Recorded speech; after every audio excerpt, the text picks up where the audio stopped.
So as I said before, in simple terms, fat loss comes down to calories in, calories out. However, what's not talked about as much is filling the majority of those calories that we need to eat each day with foods that will regulate our appetite, keep us full, satiated, and keep us full of energy. In theory, it's possible for someone to lose weight once they hit their calories, even if the majority of those calories are all junk food. And they've done studies on this before where people have eaten Twinkies and ice cream. And yes, they have lost weight. However, this is not sustainable or realistic for most people due to the effect that these foods have on our brain.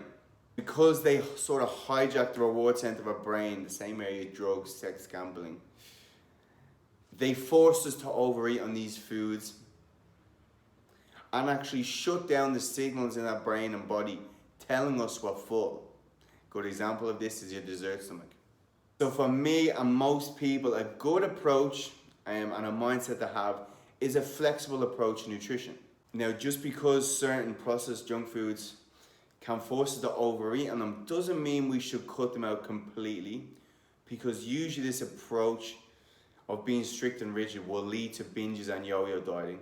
So for most, the 80-20 rule works well, where you eat mostly whole foods that keep us full, satiated, regulate our appetite and full of energy, and fill a small percentage of your nutrition each day and your calories with foods that you may deem as processed, but foods that you simply enjoy and like eating. Now, the caveat to this is because processed foods can hijack the reward center of our brain and cause us to overeat on them, it is important to experiment different kinds of foods you enjoy that you can eat in control. For example, Lindt chocolate or Tim Tams for anyone in Australia are very, very, very fucking hyper-palatable. So they're very easy to overeat on. I could literally eat 3 boxes if I needed it. Instead of cutting out chocolate altogether, which is what people do, and that will lead to big chocolate binges, a better option is to simply experiment with different types of brands, different types of chocolates, textures, smells, percentage cacao, etc. that you can eat in control and still feel mentally happy and not mentally restricted.